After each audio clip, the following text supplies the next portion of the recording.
Cuba kita tengok Nabi Ibrahim berdialog dengan Namrud. Ana uhyi wa umit.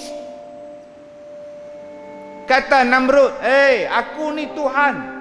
Aku boleh menghidup dan aku boleh mematikan. Kata Nabi Ibrahim, baik kalau engkau kata engkau boleh mati dan kau boleh hidupkan orang, Tuhan aku, kata Nabi Ibrahim, boleh angkat naikkan matahari daripada timur, turun di barat.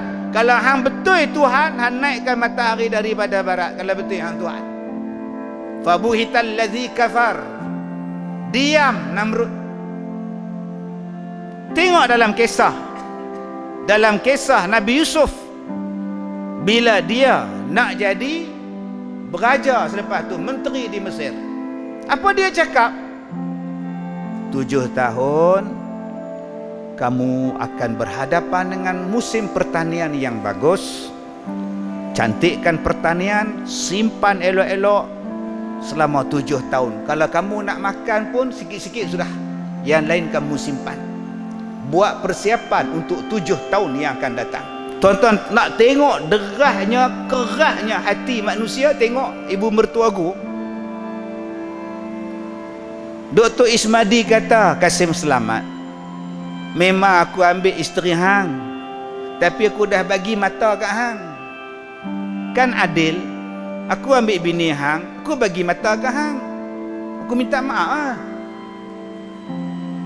Apa dia buat? Ambil gerpu cocok nak ambil balik mata hang. Tak tengok mak dia. Sudahlah Kasim, mak dah tua Kasim, ampunkanlah aku Kasim. Kasim, sebut betul-betul Kasim. Apa kata Kasim selamat? Aku hairan,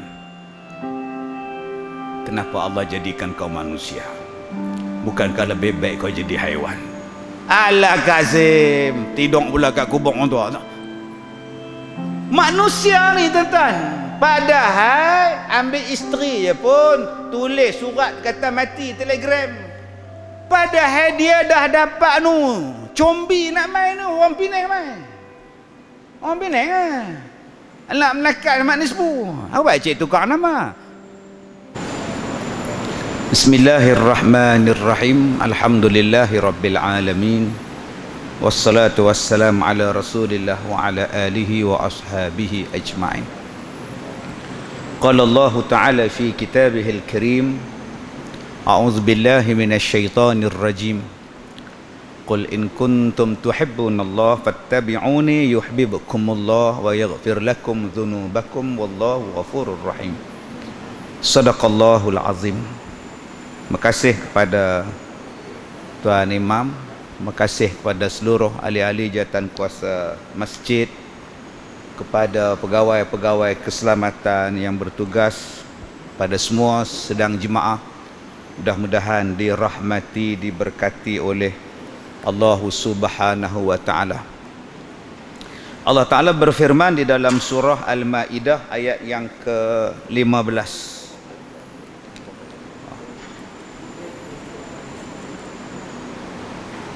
A'udzu billahi minasy syaithanir rajim. Ya ahlal kitab qad ja'akum rasuluna yubayyinu lakum katsiran mimma kuntum tukhfuna minal kitab wa ya'fu an katsir. Qad ja'akum minallahi nurun wa kitabun mubin. Surah Al-Maidah ayat yang ke-15, Allah Ta'ala berfirman, Ya ahlal kitab qad ja'akum rasuluna yubayyinu lakum katsiran mimma kuntum tukhfuna minal kitab. Wahai ahlul kitab, telah datang kepada kamu semua rasul kami. Rasuluna ni maknanya rasul kami. Kami itu makna Allah, Nabi Muhammad sallallahu alaihi wasallam. Yubayyinu lakum katsira, yang mana Nabi Muhammad ini menerangkan kepada kamu semua. Katsiran mimma kuntum tukhfuna minal kitab, yang mana banyak daripada isi Alkitab yang terdahulu yang telah kamu sembunyikan. tukhfuna minal kitab wa ya'fu an katsir, dan banyak pula isi kandungannya yang dibiarkan. Kata Allah, qad ja'akum minallahi nurun, telah datang daripada Allah, telah datang kepada kamu daripada Allah itu cahaya, wa kitabum mubin, dan telah datang kepada kamu kitab yang nyata, yang menerangkan. Baik tuan-tuan yang dirahmati Allah, surah Al-Maidah ayat 15 menerangkan tentang Nabi Muhammad sallallahu alaihi wasallam. Kata Allah apa? Telah datang kepada kamu nabi kami, telah datang kepada kamu semua. Kata Allah akhir ayat tu, qad ja'akum minallahi nurun, telah datang kepada kamu semua daripada Allah cahaya dan kitab yang terang nyata. Awal ayat ini Allah Ta'ala sebut rasuluna, datangnya nabi ini daripada kami, daripada Allah Subhanahu wa Ta'ala. Baik, dia menjawab persoalan. Kalau ada orang tak jadi nabi, ada orang lain boleh ganti Nabi Muhammad jadi nabi. Ada orang cakap macam itu. Kalau Nabi Muhammad tak jadi nabi, ada orang lain boleh ganti dia jadi nabi. Salah tu tuan-tuan. Tak boleh kita cakap kalau Nabi Muhammad tak jadi nabi, ada orang lain lagi boleh jadi nabi. Sesat siapa cakap macam itu. Sebab Allah Ta'ala menggunakan perkataan Nabi Muhammad ni memang dia dah dilantik menjadi rasul. Qad ja'akum, maknanya tetap dah nabi itu. Tak boleh pula tuan-tuan ada orang lain pula nak kata orang lain boleh jadi nabi. Kalau Nabi Muhammad tak jadi nabi, orang lain boleh jadi nabi. Tak, bukan. Dah Allah kata Nabi Muhammad tu adalah nabi, dia adalah nabi. Dah tertentu dia dah. Dan tak tersilap lagi lah Jibril tu. Sebab ada faham pula kata Jibril tersilap turunkan wahyu. Dikatanya diturunkan pada Nabi Muhammad, patut turun pada Ali, patut turun pada orang lain. Ada pula yang kata macam itu. Tak, Jibril tak silap, Allah tak silap. Allah kata dah memang aku lantik Rasulullah tu sebagai nabi. Qad ja'akum rasuluna, aku yang lantik dia. Nabi Muhammad tu daripada dia, lantikan khas daripada dia. Yang ketiga, nak bagi tahu kepada kita bahawa Nabi Muhammad itu ialah utusan Allah, pesuruh Allah yang menyampaikan apa yang diperintahkan oleh Allah untuk disampaikan. Maksudnya apa? Tak boleh bantah.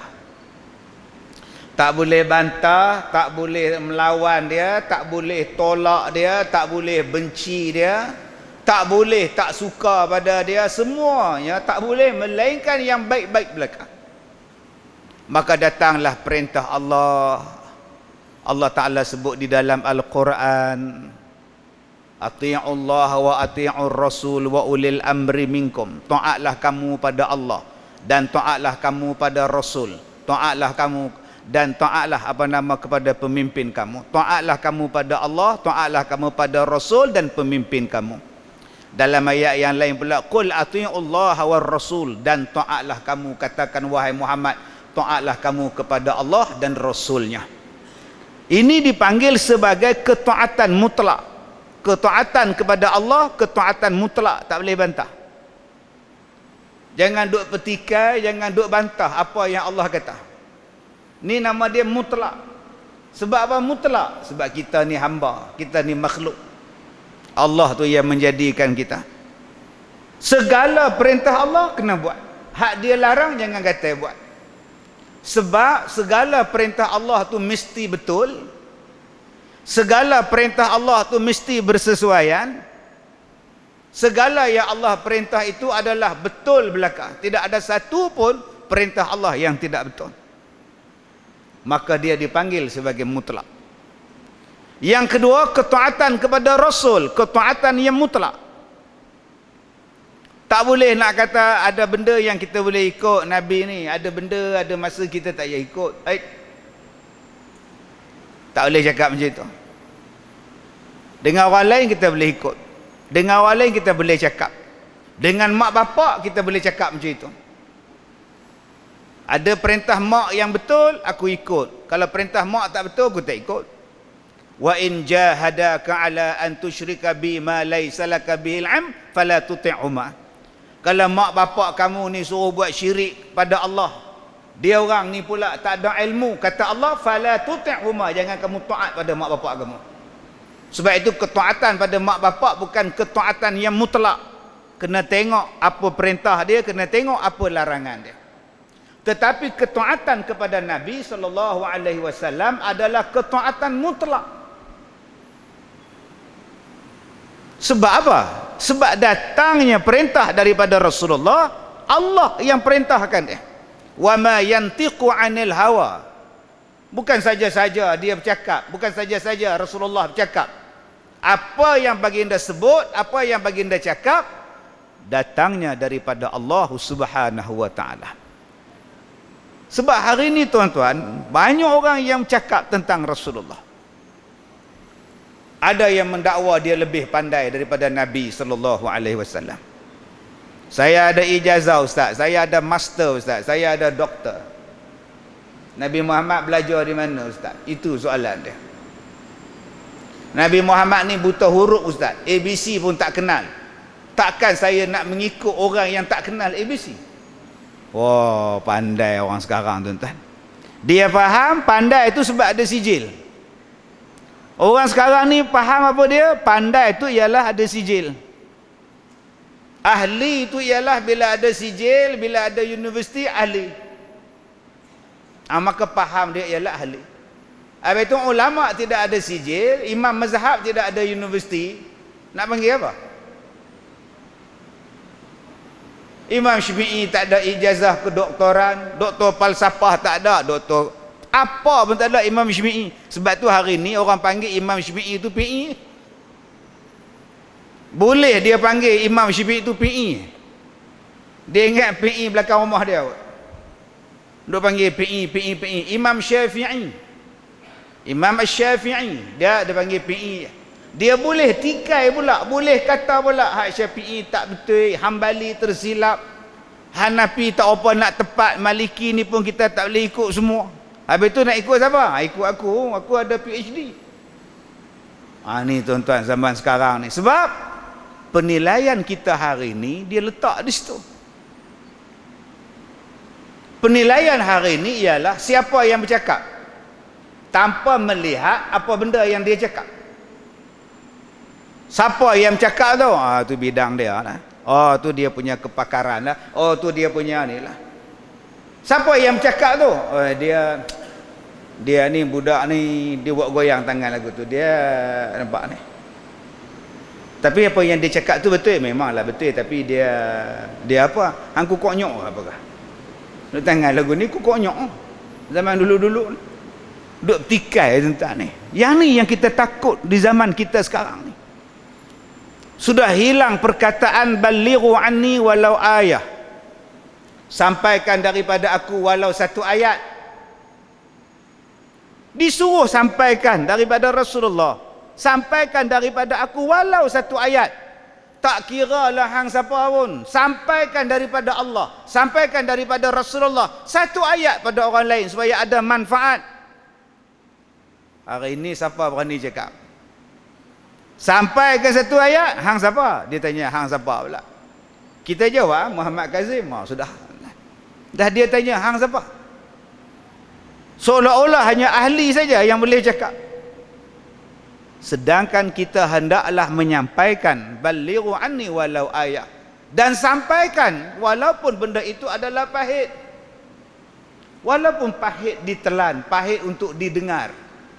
Maka tuan-tuan yang saya hormati, sampaikan. Tuan-tuan yang dirahmati Allah, kita lihat dalam masjid kita sekarang ni cahaya ada, terang benderang. Nanti datang besok insya-Allah siang datang terang benderang. Di luar nu gelap gelita. Bandingan yang Allah Taala sebut dalam ayat ini, qad ja'akum minallahi nurun.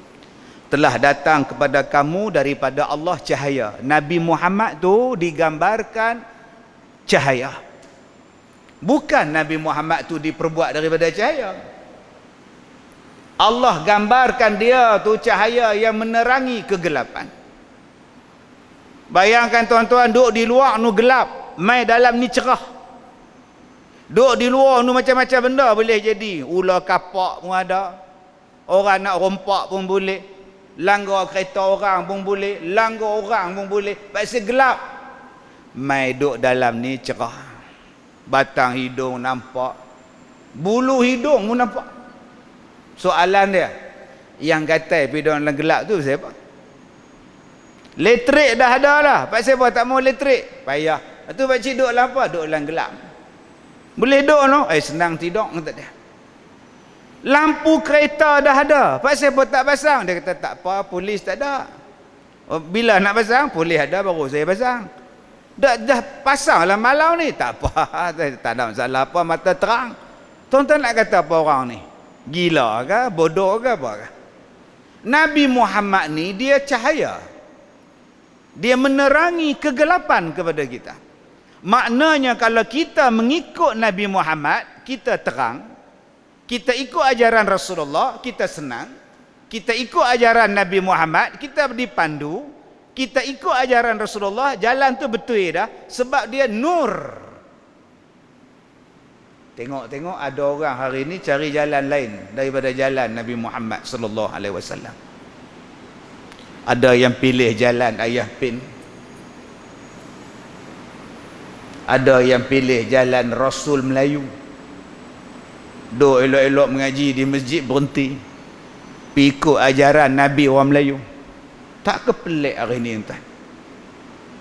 Dah elok-elok Islam, ikut pula liberalism pula. Liberal. Dah elok-elok duduk dalam ahli sunnah wal jamaah, ikut pula pluralism pula. Dah elok-elok hidup dalam agama Islam elok dah, ikut pula ajaran batiniah pula dah. Tak payah semayang pasal tak khusyuk. Yang Nabi datang semayang, dia pula ikut Nabi, dia kata tak payah semayang pasal tak khusyuk. Takkah hang ni menutup switch lampu? Takkah hang ni padam api? Takkah hang ni padam cahaya? Hang pilih kegelapan? Allah sebut benda ni tuan-tuan. Allahu waliyul ladzina amanu yukhrijuhum minaz zulumati ila nur walladzina kafaru awliya'uhumut taghut yukhrijunahum minan nuri ila zulumat. Allah ni adalah pemimpin orang-orang yang beriman. Dia tarik manusia ni daripada gelap pergi pada cahaya. Orang kafir dan orang taghut bawa orang daripada cahaya masuk dalam gelap. Dan sekarang tuan-tuan kita memilih pula untuk jadi gelap. Padahal cahaya depan mata. Apa cahaya depan mata kita? Nabi, nurun. Apa cahaya depan mata kita? Al-Quran. Apa nama dia? Kitabun mubin. Kitabun munir Allah sebut. Allah sebut dalam Quran ni dua. Kitabun mubin dan satu lagi kitabun munir. Kitab yang terang nyata, kitabun munir. Kitab yang bercahaya. Dua ni tuan-tuan kita tolak ke tepi. Hadis Nabi tolak ke tepi, Quran kita tolak ke tepi, kemudian kita mengatakan bahawa susah aku duk gagau tak nampak. Pasal apa hang tak nampak? Tak tahu nak pergi mana pun tak tahu. Lah kan Nabi dah ada, awak tak ikut nama dia hadis. Oh dalam hadis ada ke benda ni? Dia tanya kita balik. Lah jadi pening, lah jadi keliru. Awak jadi keliru tak tahu nak buat macam mana ni. Kan dalam Quran dah habaq dah nak buat lagu mana? Oh dalam Quran ada ke? Jauhnya tuan-tuan daripada petunjuk Rasul. Daripada petunjuk Allah dan Rasul. Jauh hari ini tuan. Dan lebih malang lagi bila ada orang bawa, jom kita ikut Quran, jom kita ikut Rasul. Dia tanya kita pula, hang kelulusan apa? Sudah tuan. Hang mengaji di mana? Ditanya kita pula. Kita pula bila dia tanya hang mengaji mana? Kita kata tak mengaji mana, tak ada balik. Wah tuan-tuan hari ni. Sedangkan yang dibaca itu ialah ayat Al-Quran. Apa dia ayat Al-Quran? Alhamdulillahillazi anzala ala abdihil kitab wa lam yaj'al lahu iwaja. Suratul Kahfi ayat 1. Dalam Al-Quran itu tidak ada satu ayat pun yang bengkok. Walam yaj'al lahu iwaja. Kamu tak akan jumpa satu ayat yang bengkok dalam Quran. Kamu tak akan jumpa satu ayat yang sengit dalam Quran. Kamu tak akan jumpa satu ayat yang tak betul dalam Quran. Al-Quran tu kata Allah betul semua dah. Maknanya tuan-tuan, kalau kita diberi peringatan tentang Al-Quran, walaupun yang sampaikan itu ialah budak sekalipun, betul cakap budak tu. Sebab budak tu mengambil daripada Al-Quran. Sebab diambil daripada Quran, dibacakan pada Al-Quran. Sebab itulah tuan-tuan, tiap-tiap kali baca Quran, ayat yang akan kita tutup, Sadaqallahul Azim. Maha benarlah Allah yang Maha Agung. Allah tu cakap benar. Sebab itu Allah cabar kita. Qul in kuntum fi raibin mimma nazzalna ala abdina fa'tu bi suratin min mithlih. Kalau kamu ragu-ragu dengan Quran, datangkan kepada aku satu surah macam Quran. Minta tolong daripada kawan-kawan kamu. Wad'u syuhada'akum min dunillah in kuntum sadiqin. Kalau kamu orang yang betul, kalau kamu orang yang benar, pi pakat dengan orang-orang di kalangan kamu yang bijak pandai ni, datangkan satu surah macam surah Quran. Nak tengok tak mana yang terror kamu ni. Subhanallah tuan-tuan. Manusia takkan dapat.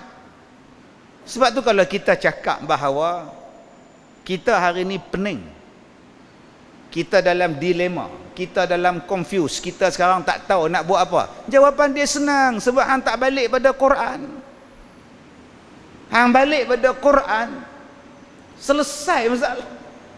Balik pada hadis Nabi, selesai masalah. Tuan-tuan yang saya hormati, kalau kita lihat di dalam surah Yusuf, kisah Nabi Yusuf dengan Raja Mesir. Raja Mesir ni dia panggil Al-Malak, dia panggil geng-geng dia, pembesar-pembesar dia. Dia kata, wahai menteri-menteri ini, semalam saya duduk mimpi 7 ekor lembu yang gemuk-gemuk dimakan oleh 7 yang kurus-kurus, dan 7 tangkai gandum yang hijau dengan 7 tangkai yang kering. Siapa di kalangan kamu ni yang boleh mentadbirkan mimpi ni, mentakwilkan mimpi ni? Tuan habaq Ustaz. Anak-anak buah dia, menteri-menteri dia kata apa? Ini semuanya adghasu ahlam. Ini semua mimpi kosong je tuanku. Tak ada makna dia pun. Lagipun kami pun tak tahu. Kami pun tak tahu. Tak ada apalah mimpi lembu gemuk makan lembu kurus. Tak ada apalah mimpi mainan tidur. Tiba-tiba budak hak duk angkat hidangan ni, yang duk angkat kat gelas dekat Raja Mesir ni, pelayan je pun. Pelayan saja tuan-tuan. Tukang duk jamu ayak, tukang duk tuan teh semua ni. Dia kata, tuanku, nak cakap sikit boleh tak? Dalam penjara, dulu saya satu cellmate dengan kawan dalam penjara ni. Dia boleh mentadbirkan mimpi. Kalau tuanku izinkan, hantar saya ke penjara, saya jumpa dia, saya tanya dekat dia, apa makna mimpi tuanku? Raja kata, tak apa habis. Tuan-tuan nampak kisah Nabi Musa, Nabi Yusuf ni. Pi jumpa kat Nabi Yusuf ni. Dia kata, Yusuf, ni bahasa saya lah. Raja kita mimpi 7 ekor lembu kena makan dengan 7 ekor lembu hak kurus. Lepas tu ada pula tangkai hak hijau jadi tangkai kering. Ni apa cerita ni? Oh, tu tandanya hampa ni ada masalah. 7 tahun kebelakangan ni hampa tanam banyak-banyak tanaman. Besarkan tanaman, hebatkan tanaman, biak besar-besar. Kemudian kamu buat persiapan, lepas ni 7 tahun kamu akan susah negeri ni. Tanam banyak-banyak, simpan banyak-banyak hasil gandum ni. Dan aku nak pesan pada kamu, gandum tu pula bila simpan, simpan dengan tangkai-tangkai dia sekali. Yang tuan-tuan duk tengok kurma tangkai dulu, Tunisia ke apa ke. Tanam, simpan dengan tangkai-tangkai dia sekali. Jangan leraikan dia, jangan hancurkan dia. Tanam sekali, kamu simpan sekali di situ. Nampak tuan-tuan? Balik pergi bagi tahu kat Raja Mesir. Subhanallah. Apa yang Tuhan nak cerita kepada kita ni tuan-tuan? Tuan-tuan tengok kisah Nabi Ibrahim, dia menyembang dengan Namrud. Tuan-tuan tengok Nabi Musa, dia menyembang dengan Firaun. Tuan-tuan tengok Nabi Yusuf, dia bercakap dengan Raja Mesir. Adakah mereka ini sekadar berdialog? Nabi Musa berdialog dengan Firaun. Adakah sekadar dialog saja? Ataupun ada benda lain yang Allah nak cerita kepada kita di dalam Al-Quran, di sebalik dialog itu? Cuba kita tengok Nabi Ibrahim berdialog dengan Namrud. Ana uhyi wa umit. Kata Namrud, aku ni Tuhan. Aku boleh menghidup dan aku boleh mematikan. Kata Nabi Ibrahim, baik kalau engkau kata engkau boleh mati dan kau boleh hidupkan orang, Tuhan aku, kata Nabi Ibrahim, boleh angkat naikkan matahari daripada timur, turun di barat. Kalau hang betul Tuhan, hang naikkan matahari daripada barat. Kalau betul hang Tuhan. Fabuhital ladzi kafar. Diam Namrud. Tengok dalam kisah Nabi Yusuf, bila dia nak jadi beraja selepas tu, menteri di Mesir. Apa dia cakap? 7 tahun kamu akan berhadapan dengan musim pertanian yang bagus. Cantikkan pertanian, simpan elok-elok selama 7 tahun. Kalau kamu nak makan pun sikit-sikit sudah. Yang lain kamu simpan. Buat persiapan untuk 7 tahun yang akan datang. Cara nak simpan dia ialah gandum tadi simpan dengan tangkai sekali. Tuan-tuan, ni kisah apa ni Ustaz? Kisah Nabi Yusuf lah. Tahulah kisah apa? Kisah pertanian. Kisah pertanian disebutkan oleh Allah di dalam surah Yusuf, bagaimana pertanian begitu hebat. Yang kedua, apa yang Allah nak cerita tentang proses ekonomi. Bahawa ekonomi itu tidaklah akan berada pada satu tahap yang statik. Maknanya kalau berkembang je. Kalau dia jatuh saja. Ekonomi sekejap dia elok, sekejap dia turun. Sekejap dia elok, sekejap dia turun. Di sini digambarkan bahawa ekonomi kamu, cuaca kamu, faktor yang menjatuhkan ekonomi kamu, dia bergerak dalam rangka 7 tahun. 7 tahun ekonomi cantik. Tapi ingat, mungkin selepas ni ekonomi kamu tidak cantik. Tuan-tuan yang saya hormati, orang menganggap bahawa ini bukannya ada apa-apa, semata-mata kisah. Tapi kalau orang mengkaji Al-Quran, subhanallah, tabarakallah, kita menolak pertanian. Kita tak suka pertanian. Universiti peternak pertanian pun tukar nama. Punya tak maunya pertanian. Dulu ada agak universiti pertanian. Lah tak ada. Tukang habis lah. Dia kata kita nak jadi maju. Kita nak maju 20. Alah 20 maju tak mana. Mai abang mai. Kita nak jadi negara industri. Lah di mana industri? Tuan-tuan nak makan apa? Abang kat saya nak makan apa lah sekarang ni? Kalau ada beras tu boleh makan lagi. Kalau ada pokok boleh makan lagi buah dia. Kalau ada kebun boleh makan lagi. Kalau ada dusun boleh makan lagi. Kalau ada kebun pisang boleh makan lagi. Kalau ada kebun jagung boleh makan lagi. Tapi orang tak nak ikut Quran. Kita nak jadi maju. 20. Balon 20, tuan-tuan. Tanah bendang tukar jadi kelang. Tukar habis status syarat tanah semua. Lah tuan-tuan nak makan apa? Ada je makanan berlambak Ustaz. Memang berlambak pasal stok masih ada. Lah kita ada PKP, kita ada PKP, lepas ni kita tak tahu apa PK apa pula, fikir sendiri lah tuan-tuan. Bila PKP, kita tak boleh buat kerja. Orang tak boleh turun bendang, orang tak boleh turun kebun. Maknanya proses nak menghasilkan makanan dah tak ada. Apa susah ustaz? Kita beli pada Thailand. Depa ingat, tuan-tuan ingat depa nak jual kat kita ke? Depa pun Covid. Kita boleh beli kat Myanmar ustaz, depa pun Covid. Kita boleh import daripada China ustaz, lagi depa tak jual, rakyat depa 1 bilion. Tuan-tuan nampak tak Quran sebut jangan lupa pertanian. Dan kita hari ini dilekehkan tentang pertanian. Takkan mengaji pandai-pandai buat kebun, leceh nampak bahasa tu. Kalau mak tahulah nak kerja kelepas sawit ni denoi, mak tak hantar mengaji universiti. Dah mengaji universiti tinggi-tinggi, lah dah buat bendang tu.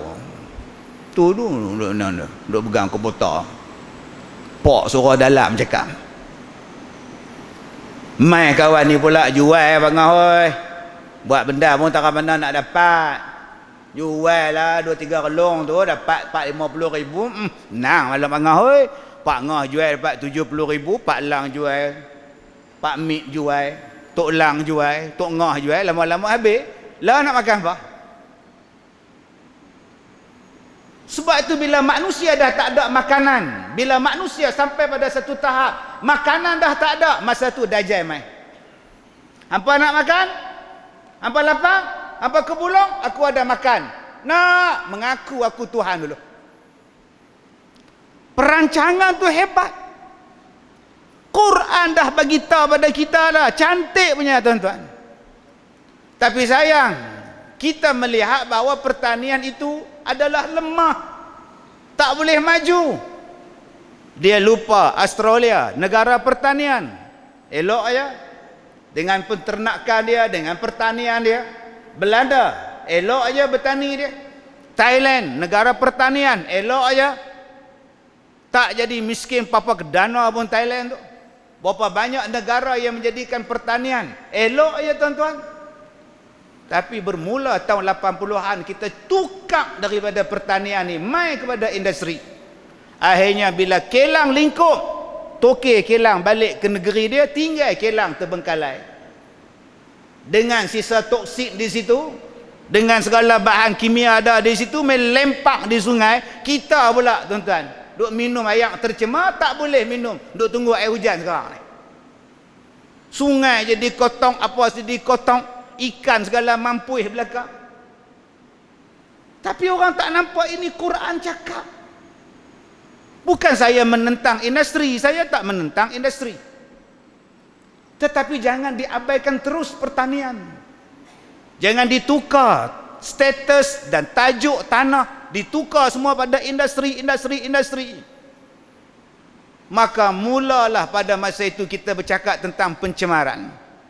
Mulalah kita bercakap tentang toksik, mulalah kita bercakap tentang sakit, mulalah macam-macam penyakit sampai kerana bahan kimia yang datang banyak.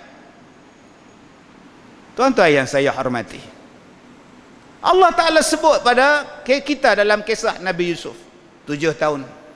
7 tahun kata Allah. Cari jalan, tanam elok-elok, buat persiapan, dan simpan makanan kamu elok-elok. Pada masa itulah tuan-tuan, raja kata, siapa di kalangan kamu ni hak boleh jaga benda ni, yang nak uruskan pertanian? Tuan-tuan boleh bayang tak macam mana jenis bertani yang boleh simpan untuk 7 tahun? Macam mana mereka punya sistem makanan yang mereka simpan 7 tahun boleh tahan, rakyat tak kebuluh. Dan tuan-tuan baca dalam sejarah, dalam kisah tu, anak Nabi Yaqub datang daripada negeri lain, pergi ke Mesir sebab nak ambil gandum. Negeri kami tak ada gandum dah. Bawa segala tukaran sistem barter. apa yang ada dalam rumah daripada emas, tembaga semua, bawa langguni, jom tukar dengan gandum. Tukar dengan gandum, tuan-tuan. Berapa banyak untung Raja Mesir pada masa itu? Kerajaan Mesir pada masa itu berapa banyak untung, tuan-tuan? Bawa segala benda, bawa segala barang berharga. Bukan setakat keluarga Nabi Yaqub saja, semua orang datang, tuan-tuan, nak dapatkan gandum daripada luar, daripada Mesir. Tolong bawa makanan, tolong bawa tukaran, tolong bawa benda yang berharga. Emas buat mari, perak buat mari, kita tukar. Allah, tuan-tuan, nak dapat gandum untuk dimakan. Kalau kita bandingkan zaman sekarang, kalau kita banding zaman sekarang lah, hang nak dapat gandum, hang nak dapat makanan, boleh. Hang nak tukar dengan apa? Agak-agak kalau tuan-tuan tukar dengan handphone, pegawai tu ambil tak? Tak ada apa. Handphone 3 sekupang. Agak-agak orang ambil tak? Agak-agak ni saya tak ada apa, saya bagi baju. Baju ni waktu senang tu beli kat Aeon sebelah tu 700 selai. Agak-agak tuan tu ambil tak? Agak-agak dia ambil tak, tuan-tuan? Yang hari ini yang kita jadi bangga sangat apa dia? Dengan handphone kita, dengan pakaian kita, habis beribu-ribu ni. Dak, yang mereka bawa pada masa itu tembaga. Yang mereka bawa itu ialah emas. Tuan-tuan nampak tak? Pelaburan yang paling bagus sekali ialah emas. Hari ini orang nampak emas duk ada berapa ratus ringgit sekilo. Ribu, ratus ribu, 200 ribu, tuan-tuan. Segram 200 ringgit lah, latah 300. Berapa ramai kita hak simpan emas? Kata saya ada, tak 2 batang.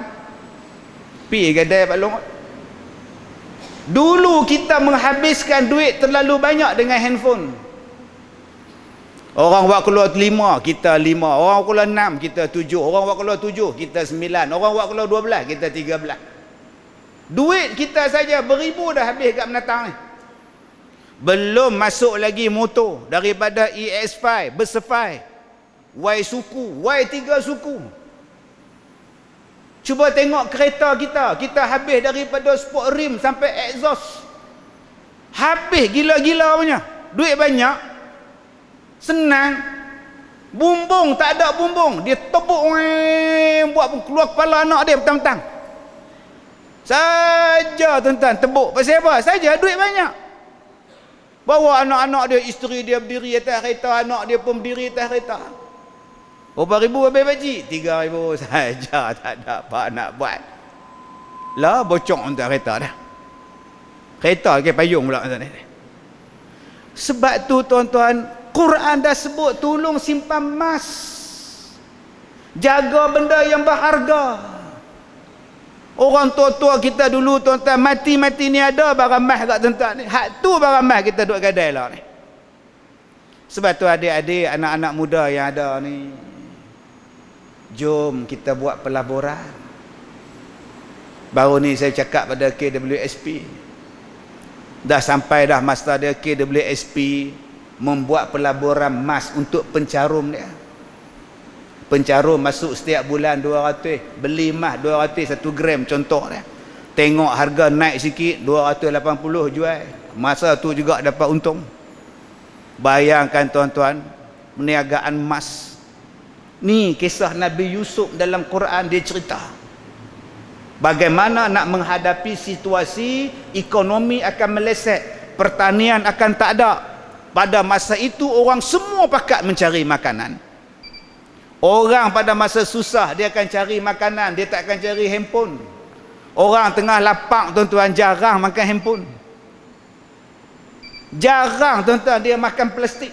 Hari ini kita segala kelang kita nak buat, makanan kita tak buat, pertanian kita tak jaga.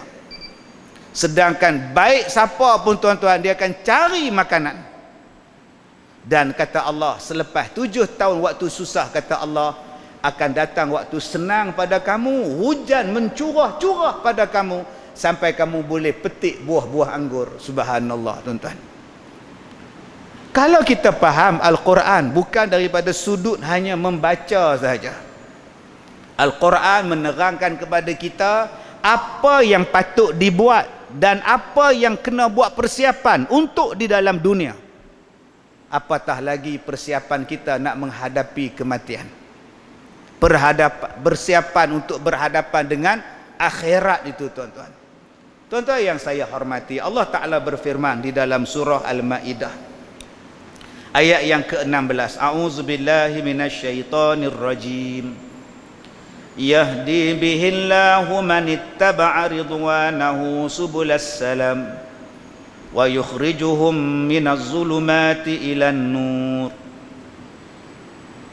ويخرجهم من الظلمات إلى النور بإذنه ويهديهم إلى صراط مستقيم. Allah Ta'ala sebut kepada kita Al-Ma'idah ayat 16, dengan kitab Allah ini yahdi bihillah, Allah Ta'ala akan memberikan hidayah manittaba'a, pada siapa-siapa yang mengikutnya, ridwanahu, yang mengikut keredaan Allah, subulas salam, dia akan mengikut jalan yang selamat. Siapa yang ikut Nabi, siapa yang ikut Quran, kata Allah, orang ni selamat. Dan kata Allah, wa yukhrijuhum minaz zulumati ila nur biizni, akan keluarlah dia daripada kegelapan menuju cahaya dengan izin Allah. Wa yahdihim ila siratim mustaqim, dan Allah akan memberikan hidayah kepada mereka pada jalan yang lurus. Tuan-tuan, banyak sungguh ayat siratim mustaqim, sirat. Tuan-tuan buka daripada awal surah Al-Fatihah, ihdinas siratal mustaqim. Awal-awal Quran surah Al-Fatihah, ihdinas siratal mustaqim. Tunjukkanlah kami jalan yang lurus, tunjukkanlah kami jalan yang lurus, tunjukkanlah kami jalan yang benar, tunjukkanlah kami jalan yang straight, ya Allah, kita minta. Tak pasal apa ya Allah duk ulang banyak sangat siratim mustaqim ni. Serupalah Allah Ta'ala ulang banyak ada ayat, innallaha ghafurur rahim wastaghfirillah, mintalah ampun kamu pada Allah. Hujung dia innallaha ghafurur rahim wa kana Allahu ghafurar rahima. Ghafurur rahim, ghafurur rahim, ghafurur rahim. Ada satu ayat ghafurul wadud. Wadud dengan rahim sama aja, tuan-tuan, mengasihani, menyayangi. Lepas Allah Ta'ala sebut ghafur, Allah Ta'ala sebut rahim. Asal ghafur rahim, asal rahim ghafur. Allah Maha Pengampun dan Allah Maha Mengasihani. Allah Maha Menyayang. Berpuluh-puluh ayat dalam Quran Allah Ta'ala kata minta ampun, mintalah ampun, istighfarlah, mintalah ampun, Allah tu Maha Pengampun. Sampai Allah cakap cepat-cepat minta ampun, wasari'u ila maghfirah, cepat-cepat minta ampun. Sebab apa? Sebab Allah nak bagi syurga. Syurga tu seluas langit dan bumi. Wa jannatin arduhas samawati wal ard, seluas langit dan bumi. Maknanya apa? Semua orang layak masuk, semuanya masuk, muat. Seluas langit dan bumi, muat. Cuba tuan-tuan tengok masjid kita ni. Masjid kita ada had. Berapa ratus yang boleh masuk ni? Sembahyang Jumaat ke, sembahyang fardu ke, ikut SOP. Had. Tengok-tengok main 600. Pakcik depan tu dia tala tangan dua-dua, minta maaf, dah penuh, kupon dah bawa keluar lah 530, habis lah. Main mak ngah tu, takkan mak ngah seorang tak muat. Payah mak ngah penuh. Sekejap lagi mereka main cek lagi, mampus mak ngah. Nampak? Main Pak Long pula, Pak Long meet main pula. Takkan seorang tak muat kot. Banyak kosong kan tu. Memanglah banyak kosong, tapi kita kena jaga SOP Pak Ngah Hamid tu. Kau tim lah. Duk jelek-jelek kepala lagu entah. Agak-agak dialog macam ni ada kat depan syurga. Okey, minta maaf tuan-tuan. Siapa hak main lambat, syurga penuh lah, minta maaf lah. Agak-agak ada malaikat cakap macam tu. Syurga penuh. Takkan seorang tak muat aku mak ngah mejoy almoy. Mak ngah faham, syurga penuh mak ngah. Lepas tu kalau tak boleh masuk mak ngah nak pergi mana? Neraka banyak kosong mak ngah, pergi sebelah neraka. Tuan-tuan yang saya hormati, syurga tak ada macam tu. Mai. Masuk. Cepat-cepat Allah nak bagi syurga. Nak bagi syurga itulah nama dia Rahim. Allah ampun dosa kita, nama dia Ghafur.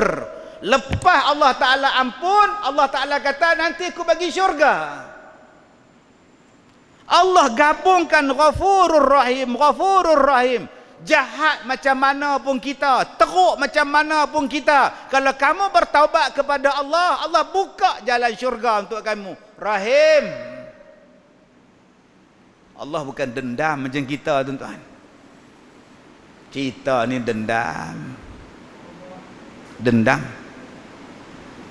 Hang tak pergi masjid dah mat. Malah aku tengok muka pengurusi aku malah.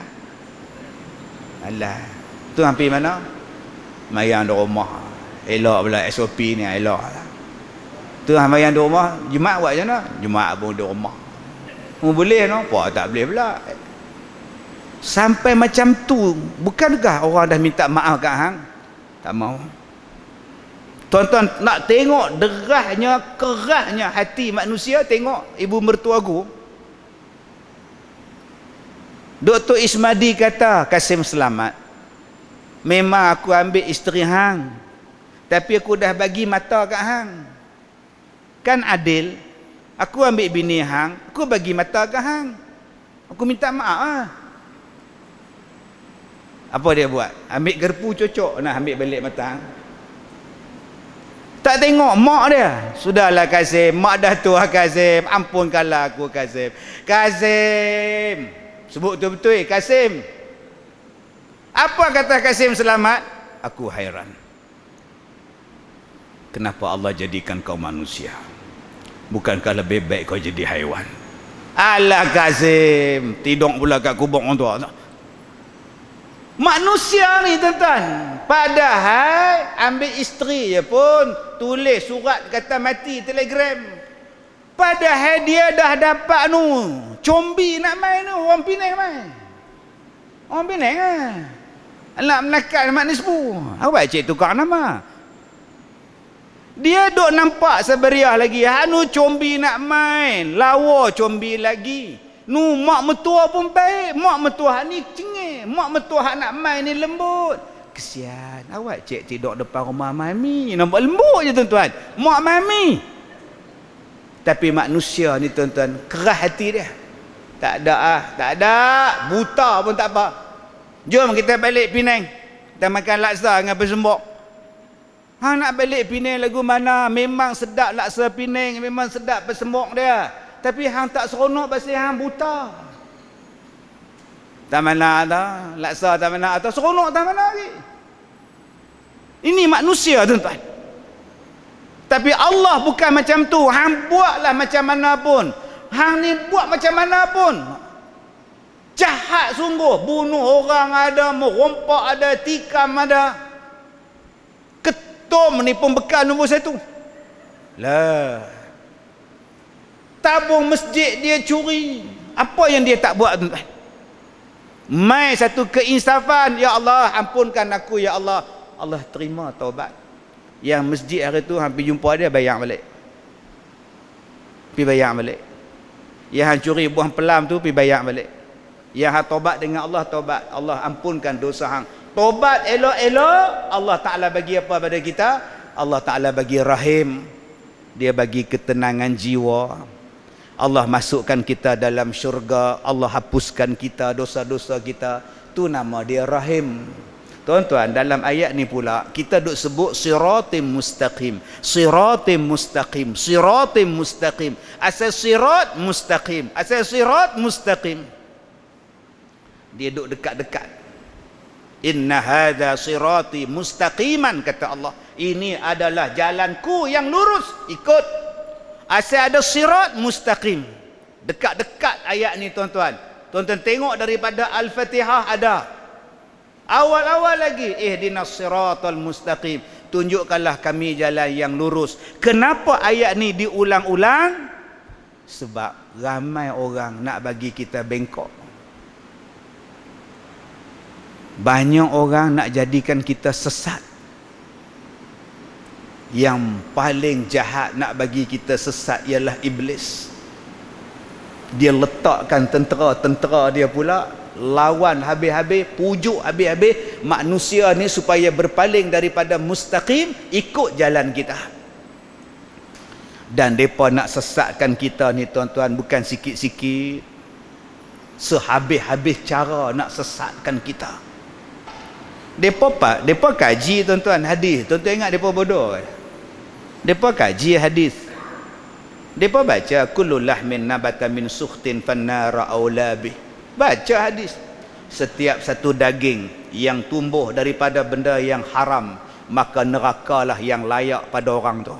Maka mereka mencari jalan macam mana nak bagi benda haram masuk dalam badan orang Islam. Tah iblis ni bila dia tengok kita ni duk makan benda haram, dia tak kacau kita lah. Tentera setan kata, ni bos, yang tu nak kacau tak? Tak payah. Memang neraka duk makan benda haram. Hampir kacau Pak Luman tu. Tah apa? Itu gamaknya dialog dia. Sebab Nabi dah kata lah, siapa daging dia yang tumbuh daripada benda haram, fannara aulabih, nerakalah yang paling layak pada dia. Fannaru aulabih, paling layak pada dia ialah neraka. Setan menghiaskan kita bagi sedap makan benda haram. Ambil rasuah. Tak, saya bukan minta dia bagi. Memanglah. Hang bagi ke, hang tak minta ke, dia bagi ke, hang makan haram, tak usah faham. Tak, saya tak minta, dia bagi. Habis tu, tak, kalau saya tak ambil, rugi. Itulah nama rasuah. Tak usah faham. Tak, saya tak minta. Faham? Hang yang tak faham. Hang minta ke, hang tak minta ke, hang ambil rasuah. Hang duk sumbat benda haram pada anak hang. Neraka. Subhanallah tuan-tuan. Berapa banyak orang yang tak kisah benda haram. Jangan makan kedai tu. Alright. Tak, mi kari dia, depa kata babi. Daging tu, babi. Tak tahu aku selagi aku tak tengok, aku tak tahu. Selagi aku tak nampak dengan batang hidung aku balun ya. Dah depa kata ada baru ni viral. Itu kita tak boleh kira lah. Kita perosak bisnes orang siapa. Tak cuba hancik tengok lah. Babi tu. Tak boleh takut. Tak apa. Benda tak jelas. Kalau aku tanya dia babi tak babi, memang dia tak mengaku. Sebab tu kita kena cakap kat dia, babi tu terbaik. Kalau lepas sebut babi tu terbaik pun tak geli, kita tak tahu. Jangan makan kedai dia, mi kari dia tu, daging dia tu, babi tu. Baru entah. Kalau sebut babi pun tak geli lagi, tak tahu entah jenis apa hang ni. Punya banyaknya kedai hak Muslim ni yang confirm halal. Pasal apa hang tak pi? Hang duk mencangak juga pasal apa? Hang tak kesian ke dekat badan hang? Mereka mai pada kita ni tuan-tuan, pemakanan kita nak bagi sesat. Tak tahulah apa benda yang mereka campur. Berpuluh-puluh tahun. Saat-saat lagi keluar dalam paper, custom rampas lemak babi 12 tan. Pi mana pula dah lemak ni? Baca sikit bawah lagi. Nak buat biskut kilang roti. Sudah tuan-tuan. Duk tanya pula kilang roti. Siapa awak dia patah abang? Habis tang situ. Ni mai cerita pula baru ni tuan-tuan. Kambing pula tak halal pula. Daging tak halal pula dah. Berkontainer pula dah. Susah hati pula. Sebab tu tuan-tuan, Nabi dah kata dah, mencari yang wajib itu halal. Carilah. Maka kesepakatan yang halal yang buat daripada orang Islam ni kena diperkuatkan. Sekarang dah lemah lah. Lemah balik lah. Lasah. Aku senang. Selagi tak nampak haram, aku balun. Akhirnya tuan-tuan, dia rosakkan makanan kita. Mana dia jalan yang lurus dalam pemakanan? Cari dalam Quran, carilah hadis. Dia mari rosakkan kepada kita dalam akidah. Oh, dalam akidah ni tuan-tuan jadi penin kita. Sampai kita hari ni boleh bercakap tuan-tuan, ada syurga untuk orang Islam dan ada syurga untuk orang yang tidak Islam. Dia tu baik, cuma dia kafir. Bahasa sekarang ni, dia tu baik, cuma dia kafir. Jadi dia ada syurga untuk orang kafir, ada syurga. Oh gitu. Macam kita orang Islam dah ada dah syurga kita. Macam hak depa punya, depa baik tapi pasal depa kafir, Tuhan bagi hak depa depa nama syurga depa pula. Oh lagu tu pula. Lagu tu nak lagu rock mana lagi? Sampai tahap macam itu tuan-tuan. Habis tu apa guna Nabi Muhammad ajak orang pada Islam? Apa guna dia? Apa guna dia? Dia tukang akidah hari ni tuan-tuan. Gila-gila punya akidah kita. Saya jumpa macam-macam tuan-tuan hari ni, takut. Dia kata, ustaz, orang ni umur dia 30 tahun dia mati. 30 tahun dia mati. Dia umur 15 tahun dia cukup umur. Sebelum 15 tahun dia tak ada dosa pasal belum akil balik. 15 tahun dia hidup, ada dosa, ada pahala, ada dosa, ada pahala dia buat. Kemudian umur 30 dia mati. Maknanya 15 tahun saja ustaz. 15 tahun saja ustaz. Jadi soalan saya, kenapa dia diseksa sampai sekarang dalam kubur? Dia mati dah 100 tahun. Dia hidup cuma 15 tahun. Kenapa dia disoal? Kenapa dia diseksa sampai sekarang? Dah 100 tahun dia mati. Allah kata, ustaz kata Allah tu adil. Kalau adil pasal apa? Lebih daripada 15 tahun. Oi, tuan-tuan hari ni akal kita. Mai dia tanya kat abang ni pula, macam mana abang? Hidup 15 tahun, kena seksa 100 tahun. Adil tak mana abang? Abang nak kata apa? Abang pula sambil duduk main mas. Betul juga. Betul juga dia kata tuan-tuan. Dia merosakkan akidah kita. Yang ketiga tuan-tuan, siratul mustaqim, dia rosakkan sistem. Tuan-tuan ingat dulu main badminton, zaman Lim Swee King, Miss Boon, Eddie Chung semua. Zaman Punch Gunalan, Miss Boon apa semua, Rudy Hartono, Eddie Hartono. Ni zaman kita 70-an, 80-an. Baju mereka warna putih, seluar warna putih. Undang-undang main badminton, seluar warna putih, baju warna putih, tak boleh color-color. Main sekarang je tuan-tuan, tukar segala benda. Peraturan dia, main badminton mesti baju putih, seluar putih zaman dulu. Orang Islam ikut. Tak boleh pakai seluar panjang, ikut. Sistem tu dibuat. Hang nak masuk kolam renang, boleh pakai sependa. Kalau pakai track shoot panjang, mandi kat parit belakang. Meluah lagi parit noh mandi. Hang nak masuk sukan renang, pakai lagu ni. Hang nak pakai terjun, hang pakai baju ni. Orang Islam buka tuan-tuan pasal sistem. Kenapa? Orang Islam yang masuk dalam sistem, orang Islam yang masuk dalam pertubuhan, orang Islam yang masuk dalam persatuan dunia, dan dia ikut persatuan itu. Yang hang kata ikut pasal apa? Kalau hang tak masuk tak boleh.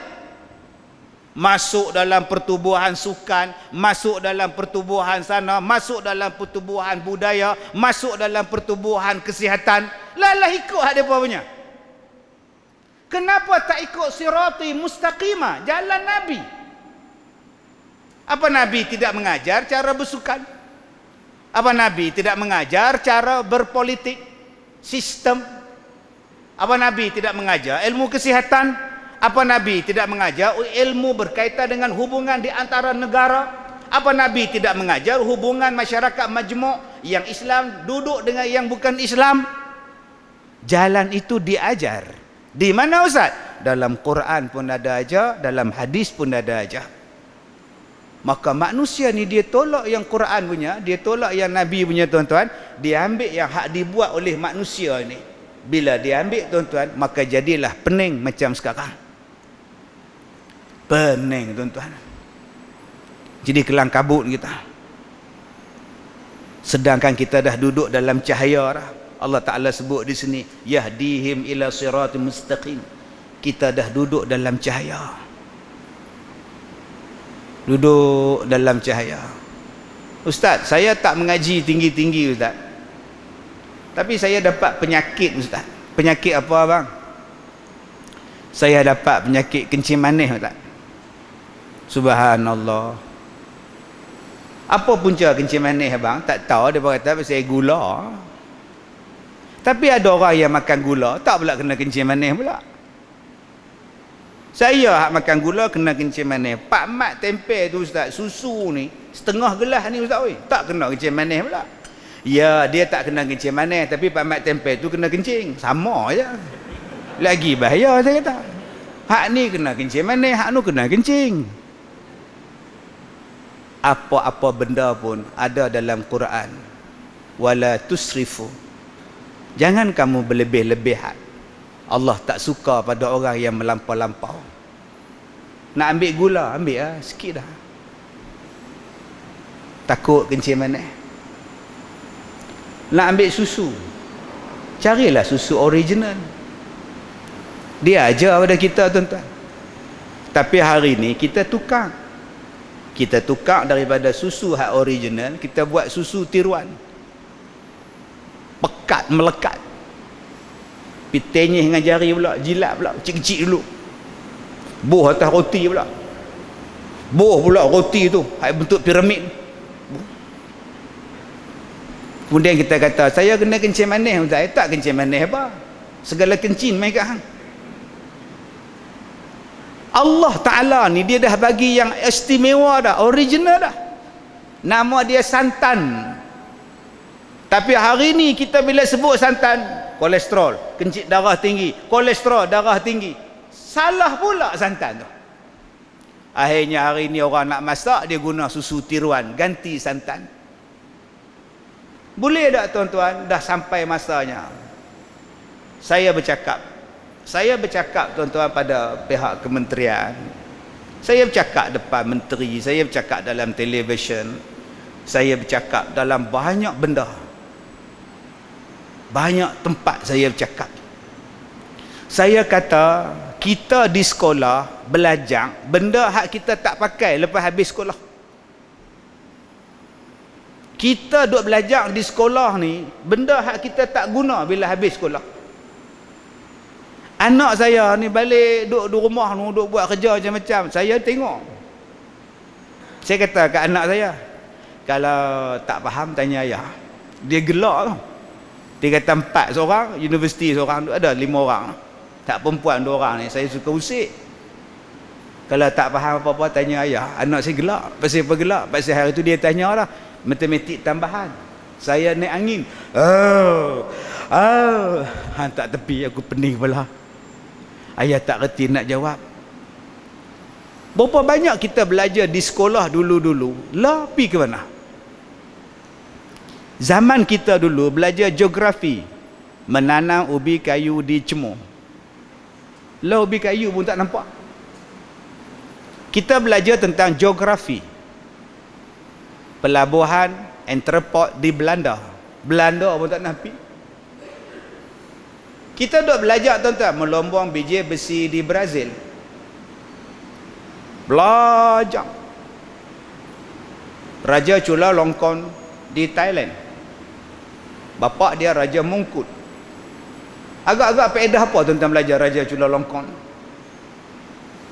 Belajarlah Chulalongkorn sini, Anna and the King sini, semuanya belajar. Tapi bila habis sekolah, tak mana kita masukkan ilmu tu? Bawa beg ni sampai lari tulang belakang budak tu, slip disc. Punya beratnya beg, hoi, hoi ya hoi. Tak mana yang hang pakai selepas habis sekolah? Ada yang lepas habis SPM kerja bagi tol, tiket tol. Kalaulah kerja hang tiket tol hari tu, hang tak payah buat apa, tak apa, hang belajar kursus bagi tiket. Minta maaf lah budak-budak tu, ingat marah saya pula. Maksud saya apa? Tolong belajar benda yang kita akan jumpa selepas kita habis sekolah. Apa dia? Rukun negara. Hari ni tak diajar apa itu kepercayaan pada Tuhan, apa itu kesetiaan pada raja dan negara, keluhuran perlembagaan, kedaulatan undang-undang, kesopanan dan kesusilaan. Yang ni kena ajar daripada sekolah rendah ni. Apa dia percaya pada Tuhan? Sebab hari ni pahaman komunis dah sampai.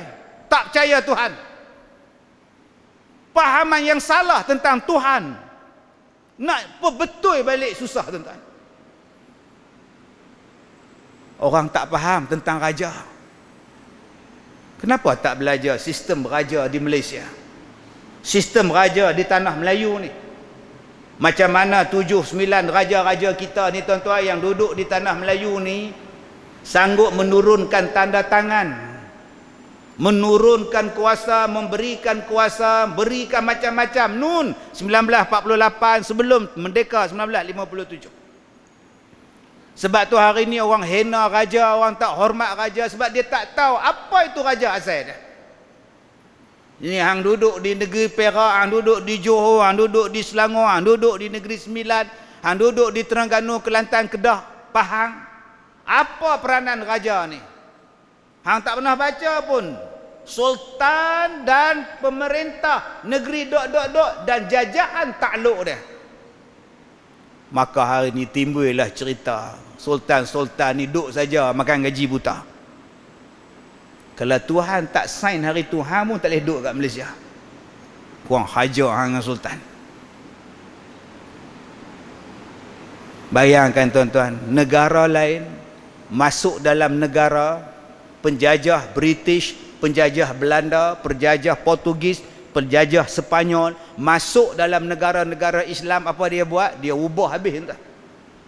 Antara yang dia ubah ialah Islam, antara yang dia ubah ialah dibawanya undang-undang lain, antara yang dia ubah ialah mangsuhkan, gantikan, hapuskan kerajaan Islam, kesultanan dan kerajaan raja-raja Islam. Baik di India dia buang, di Indon dia buang. Dulu sikit punya banyak ke raja-raja, sultan-sultan di Indonesia? Mari penjajah Belanda dia habis semua. Di India berapa banyak raja-raja yang dibuang tuan. Akhirnya dibawa sistem yang lain. Tapi mereka tak boleh buat di tanah Melayu. Beratus tahun duduk di tanah Melayu, dia tak boleh nak ubah tuan. Dengan adanya sultan, Islam pun mereka tak boleh ubah tuan-tuan, penjajah-penjajah. Tak boleh nak diubah. Tak boleh dia nak tukar kuasa sultan, nak jadi governor pun tak boleh. Habis kuat nak duduk diam-diam jadi resident. Apa ni tuan-tuan? Yang begitu hebat sekali tuan-tuan, dia tak boleh nak ubah. Hak negara lain dia habis ubah semua. Mana hak dia masuk dia ubah tuan-tuan. Yang ni yang kena ajar balik. Apa pengorbanan raja-raja Melayu dalam nak menjaga Islam, nak menjaga masyarakat, nak menjaga rakyat yang berbudaya berbagai. Tapi sayang tuan-tuan, hari ni ada agenda kutuknya. Tuan-tuan tengok last kali rukun negara tu apa? Kesopanan, kesusilaan.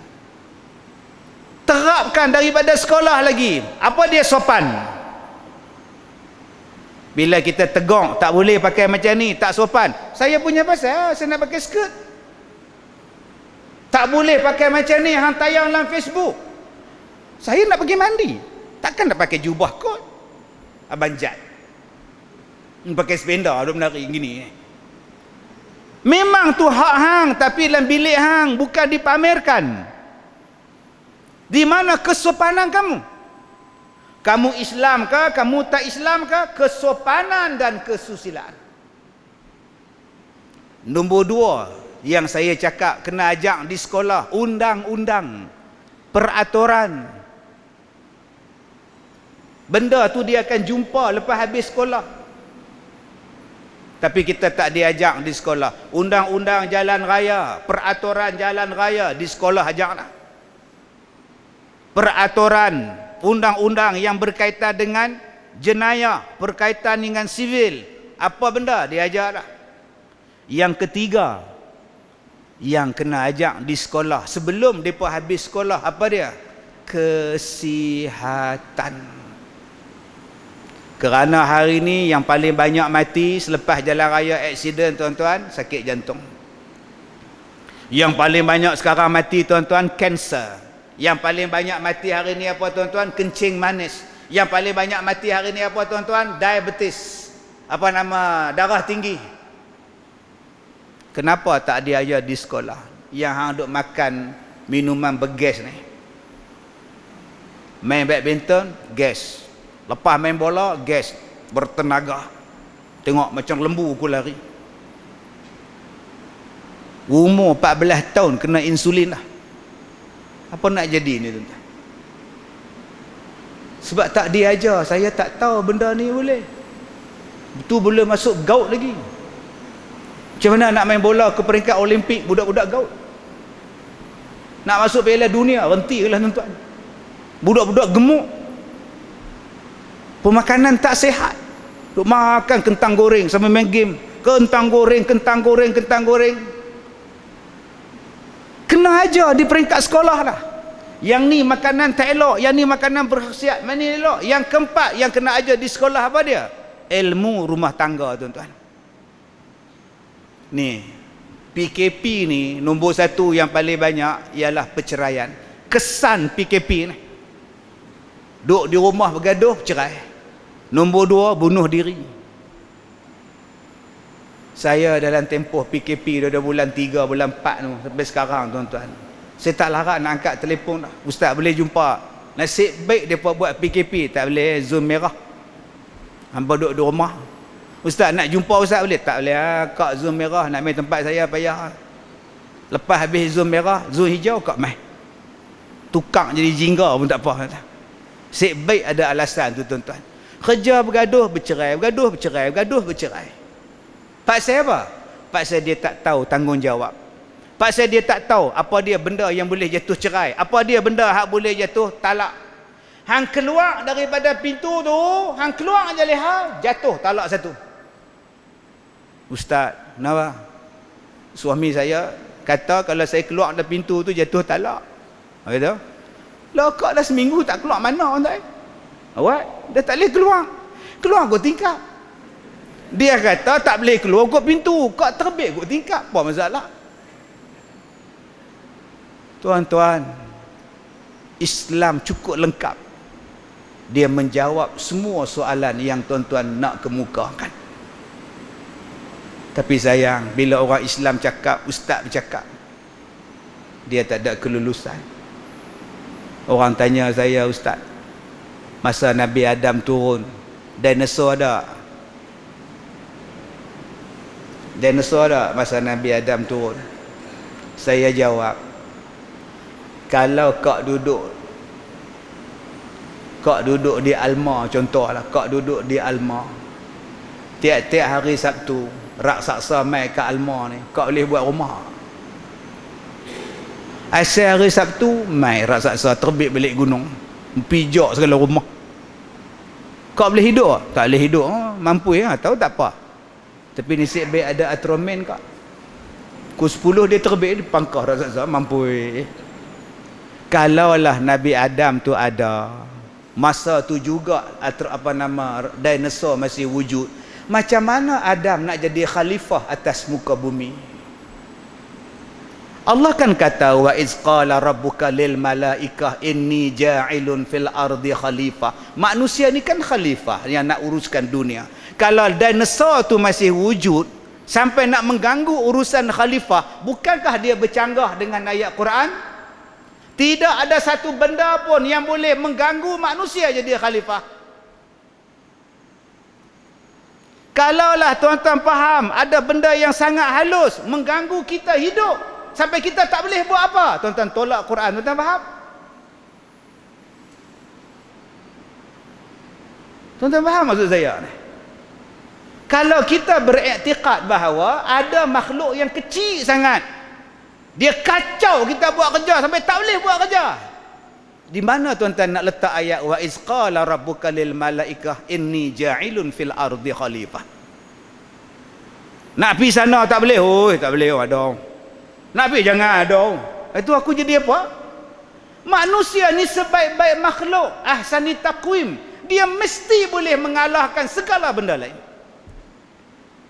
Jangan kita kata benda ni boleh kacau kita, benda ni boleh. Tak, tuan-tuan. Allah akan bagi kepada kita cara menyelesaikan dia.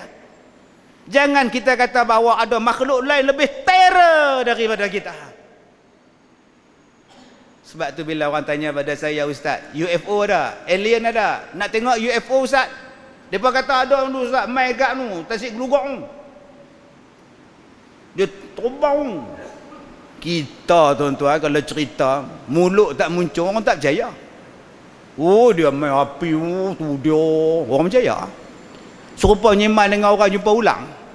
Ulang tu dia punya panggu lah. Sejengkai orang kira tengok sejengkai pun. Kita dengar tu nganga. Padahal dia berdiri atas batu, nampak tinggi lah ulang tu. Saya kata dekat dia. Allah kata dalam Quran, manusia sebaik-baik makhluk. Kalau ada makhluk tak dapat dikesan oleh manusia, maknanya makhluk tu lagi cerdik daripada manusia. Dah salah dah. Kalau UFO tu terbang lagi laju pada manusia, dah salah dah. Sebab Allah kata dah, manusia ni terbaik. Kalau kita kata UFO itu tak dapat dikesan oleh radar, salah dah. Pasal Allah kata dah, manusia tu terbaik. Tuan-tuan, kiahlah benda-benda lain. Kalau ada benda lain lebih cerdik daripada kita, di mana tuan-tuan nak letak ayat Quran Allah kata manusia ni yang paling cerdik sekali? Jom tuan-tuan ikut Quran, ikut Nabi. Mudah-mudahan kita jadi cerdik, tuan-tuan. Sekadar itu sahaja. Wabillahi taufiq wal hidayah. Assalamualaikum warahmatullahi wabarakatuh.